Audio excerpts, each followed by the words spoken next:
Hello and welcome. This is Geetika Mishra and you're watching It's Tomorrow News.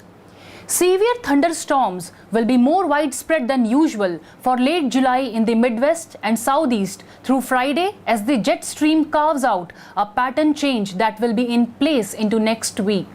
Storm continued more than 150 miles to the southeast as a damaging thunderstorm.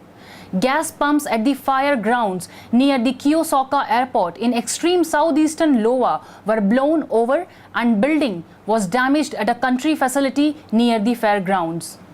Tornadoes ripped through the central Iowa towns of Bondurant and Marshalltown Thursday afternoon. Wind gusts as strong as 80 miles per hour swept through Manhattan and Topeka, Kansas Thursday afternoon, and even brought dust to parts of eastern Kansas.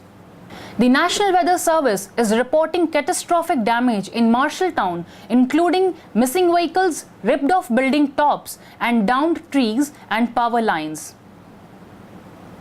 That's all for now. For more news updates, stay tuned with us. It's Tomorrow News with Geetika Mishra.